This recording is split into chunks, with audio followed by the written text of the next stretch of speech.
मी दीपक कासार, आयुक्त मालेगांव महापालिका। तो एक बात मैं आपसे क्लियर करना चाहता हूँ सबसे मैं कि मैं मालेगांव में आया, सोच के आया था। जब आने के पहले मुझे सब लोगों ने बताया कि यहाँ ज्वाइन मत हो, मालेगांव बहुत हॉटस्पॉट है। लेकिन मैंने सोचा इधर उधर पोस्टिंग करना है, चलो लड़के देखते क्या होता है। बाकी लोग तो डॉक्टर लोग काम करते हैं, सब लोग काम करते हैं, कलेक्टर साहब काम करते हैं, हम क्यों नहीं। एक चैलेंज मैं यहाँ आया। इसके पहले मैंने यूएन हैबिटेट में, यूएनडीपी में, किसान कॉन्फ्लिक्ट में 14 देशों में काम किया है बाहर। डिजास्टर में मेरी मास्टर की थी। मैंने सोचा कुछ अलग काम ढंग का करे, इसलिए मैं आया था। आने के बाद मैंने पहला ऑफिस कंट्रोल करना जो करना चाहिए एज एडमिनिस्ट्रेटर, तो मैं एज एडमिनिस्ट्रेटर ड्यूटी निभाई। उसके बाद मैं समझ गया कि यहाँ सबसे ज़्यादा होना है प्रबोधन।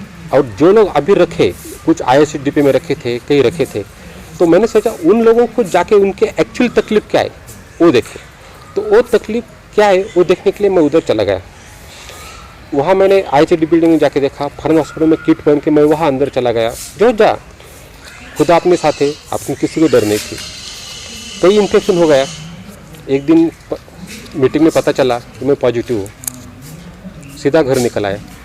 बाहर आने के बाद इकबाल ड्राइवर था, मैंने ड्राइवर को पूछा तू गाड़ी से उतर जा, मैं गाड़ी चलाता हूँ। उसने इतना पूछा कि सर क्यों, मेरे से कुछ गलती होती है क्या। बोले तुझे पता नहीं, मैं पॉजिटिव तो निकल उतर। मैं गाड़ी लेकर सीधा चलाता इधर आया।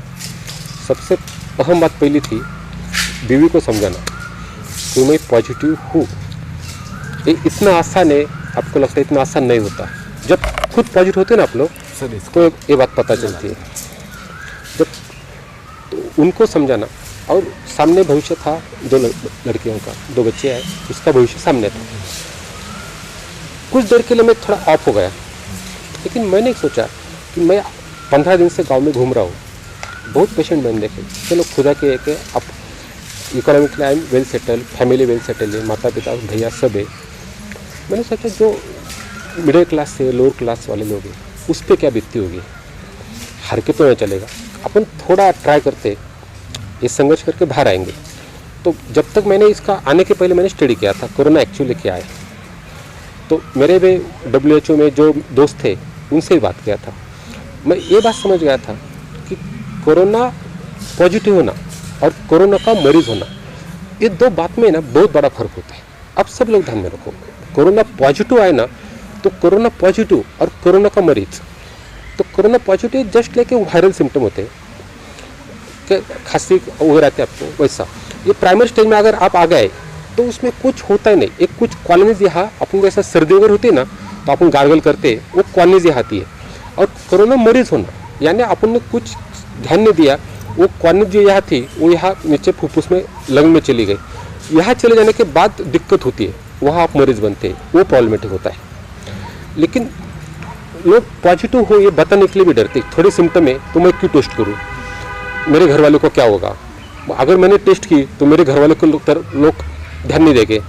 लेकिन बाबा तू एक बात समझ ले कि तू जब पॉजिटिव सिम्टम तो सिंपल है, तो तू जिन लोगों के घर पे प्यार करता है उन सबको तू कोरोना का प्रसाद दे रहा है। तेरे जो मित्र परिवार है उनको भी प्रसाद बांट रहा है। इससे तू खुद को उनको केयर नहीं कर रहा, उनको ज़्यादा संकट में डाल रहा है। ये भी बात होती है। तो मैंने आने के बाद हमने समझ लिया कि थोड़ा संघर्ष करना जरूरी पड़ेगा। कुछ नहीं, हमने दिन का शेड्यूल चेंज किया। सुबह 4 बजे उठना चालू किया, सुबह लेके पहले वॉक लेने की, प्राणायाम करने का, दिन में सादा खाने का। और गवर्नमेंट ने एक 5 दिन का कोर्स दिया है HSC टैबलेट का, बस वो कोर्स लेने का। इसके अलावा कुछ भी करना नहीं पड़ता, सिर्फ आप मेंटली फ्रेश रहना और आपको अपना मित्र परिवार फैमिली इनका सपोर्ट होना, बस इसके ऊपर कुछ नहीं होता। इससे आप क्लियर हो जाते हैं, ऐसा सब नहीं होता है। बोले मैं ट्राई करके देखता हूँ, मैंने कर दिया। 7 दिन के बाद मैंने टेस्ट किया, सेकंड टेस्ट, और खुदा की अच्छी गवाह कि हमें सेकंड टेस्ट मेरी नेगेटिव आ गई। मैंने बीवी की भी कर दी टेस्ट, वो भी नेगेटिव थे। अब एक चांस मेरे पास थे, मेरे सीनियर ने पूछा कि अगर तुझे लीव चाहिए तो तू लीव ले ले, घर चले जा, कोई बात नहीं। मैंने कहा कोई बात नहीं, घर चले जाते, फिर अपने छोटा कमरा रहेगा, एक टीवी रहेगा, टीवी पे बड़ी बड़ी बातें देखेंगे, हम भी बोलेंगे चलो देश के लिए मैं ये करूँगा वो करूँगा, ऐसा करते बैठेंगे। मैंने इसको समझाया चलना कुछ दिन जंग लड़ दे, तो अपने बैठने क्या फर्क पड़ता है, करके देखे, बोले क्या होता तो कुछ नहीं है, अब एक बार करने बाद फिर दोबारा तो होगा नहीं, चलो एक जंग में आते बोले। फिर ये सोच के मैंने अभी इसमें क्या कमी क्या रह गई वो मैंने सोचना चालू किया। तो इस पर सबसे अहम बात है कि लोग क्वारंटाइन के लिए आगे आना, कि मुझे सिम्टम्स है मैं आ गया हूँ। तो मैंने जहाँ जहाँ हमारे लोगों ने किया है, मैंने भी किया है कि हमने 22 सेंटर चालू किए, कई बड़े मालेगांव स्कूल में, कई याना जादव में, कई कई स्कूल में हमारे सेंटर से। मैंने सोचा अगर मेरी बड़ी लड़की होती है, मेरी बीवी होती है, तो मैं यहाँ इनको रात को रखूँगा क्या, पॉसिबल है क्या? दिन में जवाब ऊपर का गवर्नमेंट खुद दे, यहाँ से अंदर एक ही आवाज़ है कि मैं ये नहीं करूँगा, मैं इनको घर ही रखूँगा। फिर मैंने सोचा कि जब मैं बीमार होता हूँ, जो बेड में पड़ रहा हूँ, तो मेरे पास मेरा इंटरटेनमेंट सिर्फ एक मोबाइल होता है, वही मेरा सहारा होता है। तो उसका चार्जर के स्टेशन पॉइंट है क्या? तो मैंने जितने बनाए, मैंने क्वाट लगाया, सब लगाया था, मैंने वहाँ मोबाइल चार्जर का पॉइंट नहीं लगाया था। छोटी बात, मैं अभी खुद को वहाँ महसूस करता हूँ, वो पेशेंट को मैं खुद को महसूस करता हूँ, और वो देने के लिए लोग जो आते हैं वहाँ मेरी फैमिली महसूस करता हूँ क्या होता है। फिर मैंने सोचा कि ये लोग हम खाना देते, तो हमारे उस ग्रैंड सविता या कोई होटल से हम खाना का पैकेट लाते, नीचे देते, फिर ये लोग आते ऊपर देते, तो इतना अच्छा नहीं लगता है। एक बात समझ में आई, फिर मैंने सोचा इनका क्वारंटाइन होने के लिए पहले मुझे एक लग्जरी सर्विस देना और सिक्योरिटी देना कि तुम्हारे बच्चे, तुम्हारे माँ बाप, तुम्हारे भाई बहन अगर मेरे क्वारंटाइन सेंटर में है तो दे आर सेफ, ये मुझे गारंटी देना चाहिए, तो लोग क्वारंटाइन हो गए। और मालेगांव एक one of the dense populated area के कुछ पॉकेट है कि जो पूरा भारत में डेंस है, यानी मैंने कैलकुलेशन किया था, मेरे 55 कंटेनमेंट जोन में 1,47,000 पॉपुलेशन है, का जो 55 कंटेनमेंट जोन का एरिया है 2.5 स्क्वायर किलोमीटर, उसमें पॉपुलेशन मेरा 1,76,000, यानी पर स्क्वायर किलोमीटर 70,000, और जो इंडिया का है 314 पर्सन पर स्क्वायर किलोमीटर। इतना डेंस में हम लोग हैं, तो यहाँ इनको क्वारंटाइन होने के सिवा कुछ नहीं है। अब गवर्नमेंट ने बोल दिया है कि होम क्वारंटाइन के लिए अलाउड किया है, किसको? कि जिसके घर में 2 रूम सेपरेट हो, जिसका टॉयलेट बाथरूम सेपरेट हो, और जिसको केयर टेकर की ज़रूरत है। तो है, बहुत लोगों के पास घर है, लेकिन बहुत लोग ऐसे इनके इतने घर में पूरा परिवार रहता है, तो एक मरीज के लिए पॉसिबल नहीं, इनको क्वारंटाइन करना जरूरी है। दूसरा एक बात मैं समझ गया कि जब तुम क्वारंटाइन करते हो तो पूरा दिन में सुबह एक टैबलेट लेते हैं और शाम को एक टैबलेट लेते हैं, बाकी कुछ काम नहीं होता, और खाली दिमाग शैतान का घर होता है। आदमी बीमार पड़ता है ना, यहाँ नहीं पड़ता, आधा आदमी यहाँ बीमार होता है, ये नहीं होना हमें। मैं खुद से इससे सिंपली मैं एज ए ऑफिसर में बोल रहा हूँ, मैं एक मालेगांव मेरे भाई बहन है, इस ढंग से मैं बात कर रहा हूँ। तो आदमी यहाँ आधा बीमार होता है, ये बीमारी निकालना है। तो मैंने सोचा चलो कुछ अलग अलग काम चालू करते हैं। उसमें थर्ड है कि अपन जो स्वैब टेस्टिंग के लिए देते, तो अपना स्वैब टेस्टिंग कभी नासिक जाता है, कभी मालेगांव जाता है, कभी धुलिया जाता है, कभी कभी नागपुर जाता है, तो 4-4 दिन के बाद आता है। तो अपने प्रोटोकॉल से जिसका स्वैब लिया उसको 4 दिन वहाँ रुकना पड़ता है। मैंने बोला क्यों ना हम उल्टा चले, कि हम आगे वाले को भरोसा दे कि मैं तुझे स्वैब की टेस्ट करते 4 घंटे में रिजल्ट हाथ में देता हूँ, अगर है तो तुझे अच्छी जगह रखता हूँ, तो घर वाले भी HRC क्वारंटाइन में उनको भी अच्छी जगह रखता हूँ। ये क्या तो चेन तोड़ने में मुश्किल नहीं है।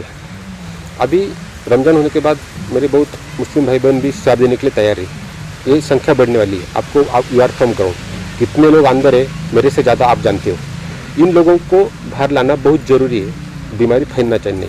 और बारिश के दिन जब से आगे आएंगे, जैसे सर्दी खांसी अपनी बढ़ती है, वैसे बीमारी एक आउटब्रेक करने की बहुत चांसेस है। ये ICMR रिपोर्ट से सब रिपोर्ट्स में आ रहा है, WHO के साइट पे भी आ रहा है। ये आप यूट्यूब आप जानते हो, कोई भी आप देख सकते हैं WHO ICMR साइट पे। तो इसके काम मैंने एक चालू कर दिया। जितने मेरे बाहर के दोस्त थे हर एक से बात किया। अभी आपके सामने कुछ लोग आए थे अभी, तो हर एक से मैं बात कर रहा हूँ। मैं पहला स्टार्ट थे, मुझे जो मिले वो CSR फंड से मिले, कंपनी सोशल रिस्पॉन्स फंड जो होता है उससे मिले। तो मेरा गांव शिरडी है, मंदिर में बहुत इंडस्ट्रियलिस्ट आते, तो मैंने वहाँ से भी कांटेक्ट करना चालू किया। तो बहुत CSR से क्या मिलता है वो पहला मैं देख रहा हूँ। जो नहीं मिलता है तो मैं परचेस नहीं करूँगा कुछ, मुझे जो मिलना चाहिए वो रेंट पे चाहिए, यानी तू ला हमें सर्विस दे और फिर लेके जा, उसका तो भाड़ा हो। राइट, अभी इसके लिए ये चालू किया। अब अपन दिल से पाके, सही बात, अपन को यहाँ पैसा कमाने के लिए हम आए नहीं।